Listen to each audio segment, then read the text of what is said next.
There's a pretty one, Ulysses.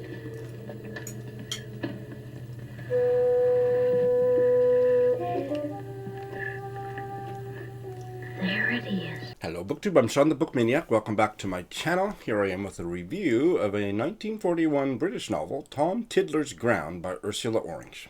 This is the second book that I've read by Ursula Orange. Last year, I read and absolutely loved her 1936 debut novel, Begin Again. I have a full review of that. I will link it in the show notes. And while I didn't love this one quite as much as I did Begin Again, I did love it, and it was a 5-star read.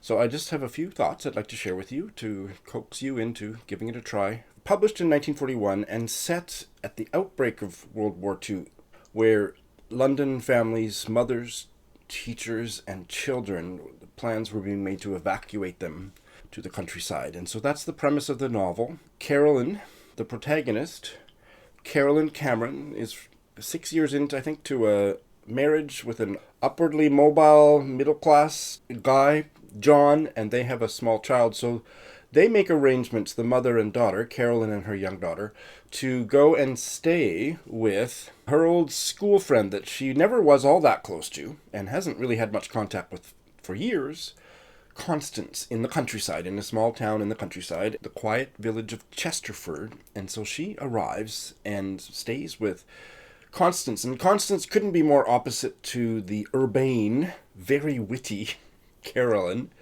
Constance is, just think of the name, she's constant, she's loving, she's maternal without having a family of her own. She has a marriage that isn't kind of a rocky marriage with a snob in the town, Alfred, but she's just a very caring mother hen type person and very Pollyannish.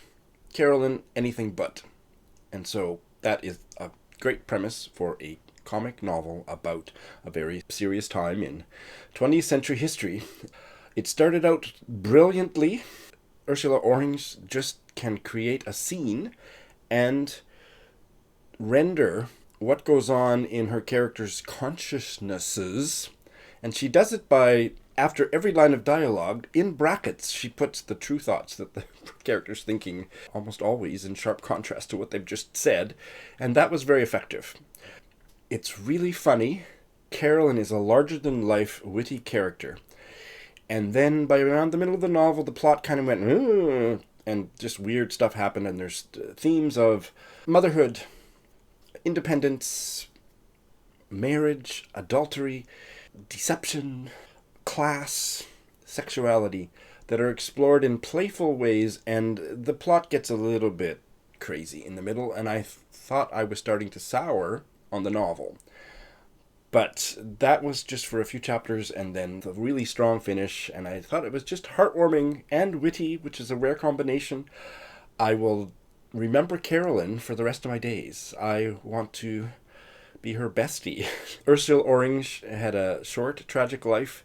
She's the mother of the British writer Gillian Tyndall, and I think at least parts of this were autobiographically inspired in that Ursula Orange and her very young daughter, who became the writer Gillian Tyndall, did go into the countryside at the outbreak of World War II for a few years. Obviously, that's the basis for the story.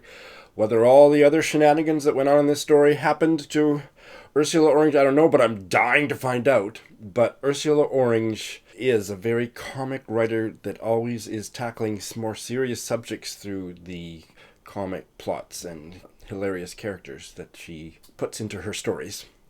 And not very long after this, she just kind of collapsed into a depression that she never recovered from, and at a very young age committed suicide. So I am fascinated by her and about the tension between the very serious things that she faced in her life and the comic way with which she tackled very serious issues in her fiction. In many ways, I would say this is a very literarily successful, like I say, the plot got a little crazy in the middle, like melodramatic or whatever, but not for very long, and I just think it's a tragedy that she was gone so soon, that she didn't live long enough perhaps to write. I haven't read all of her works, so maybe she did write a masterpiece. This is not a masterpiece, but this is a very enjoyable novel. I want to read everything else she's written. I hope that Dean Street Press, through their furrowed middlebrow imprint, will bring more of her stuff back into print. Let me read This is the scene where she and her nanny and her young daughter are just arriving in their car in the sleepy little town of Chesterford, and they're looking for her friend Constance's house. And who they happen upon is Constance's